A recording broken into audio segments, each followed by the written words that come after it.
This Wisconsin lawmakers are speaking out after a group of neo-Nazis marched through the streets of Madison over the weekend. On Saturday, videos posted to social media showed the masked group carrying flags with swastikas not far from the University of Wisconsin campus.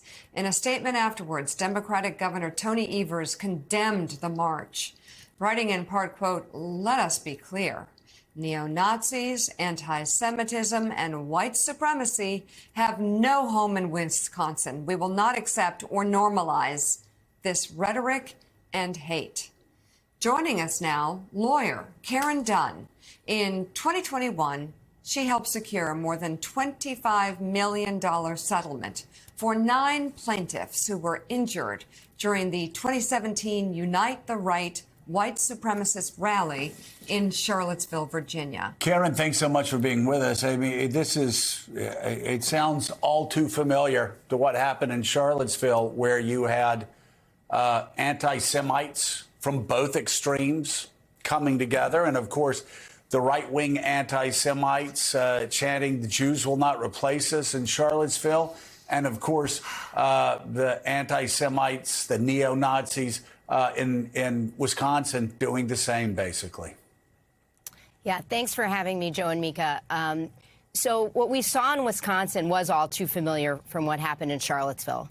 And one of the reasons that I want to speak out about this is because the rise in anti-Semitism that we're seeing in the United States today is not just a problem for Jewish people, it's a problem for all people. In Charlottesville, what started with "Jews will not replace us" quickly became violence directed towards all races and ethnicities, killing one woman and grievously injuring others. And what we learned, immersed in the evidence for 5 years of what led to Charlottesville, was that it was planned and it was premeditated, and that anti-Semitism was very much used tactically to rally people to the cause and to racial hatred in general. And so part of the tactics that we're seeing is normalization. So the first time you see 20 people march with swastika flags and masks in a college town in Madison, Wisconsin, maybe you're shocked. But how do you feel the second time or the third time? And how do you feel when it's 100 people?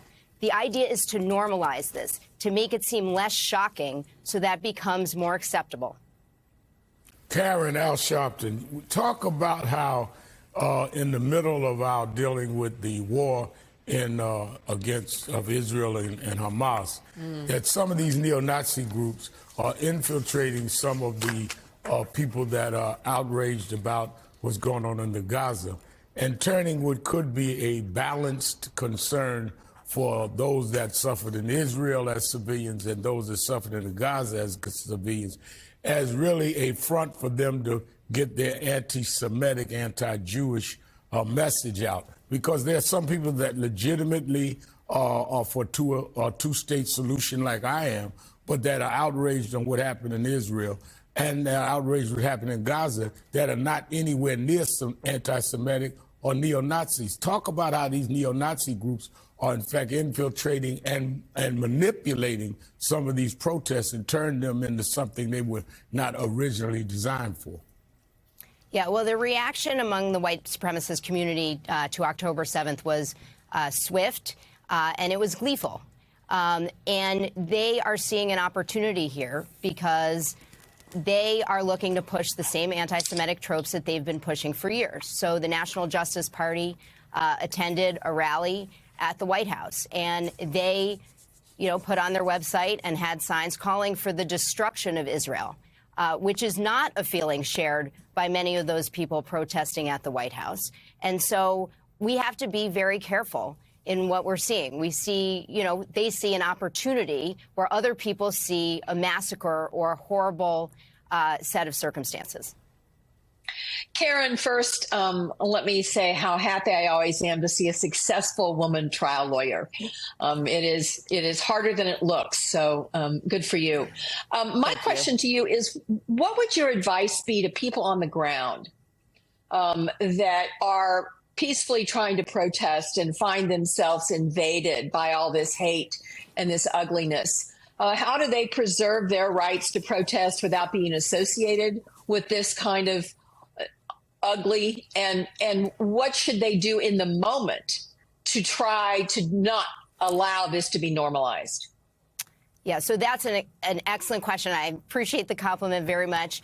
On the ground is very difficult, but I think the most important thing is to be aware. And one thing that we've seen is that people who do not like the white supremacist message and they are concerned about extremist violence are taking it on in the moment and are saying, we don't agree with this. It's very important, the right to speech, the right to protest, all protected under our Constitution, but the right to extremist violence is not. And so if you see people in your midst who you think are trying to exploit the situation for their own purposes, not out of any concern that you share, you should speak up. You should say something, and you should disassociate from their message, because we have all seen through Charlottesville and other extremist events in the United States what this leads to. And it's not good for anyone. It's not good for the Jewish people, and it's not good for any people. My God. Attorney Karen Dunn, thank you very much for coming on the show, for writing your piece, which is why neo-Nazi groups are popping up at pro-Palestinian rallies. It's online now at msnbc.com.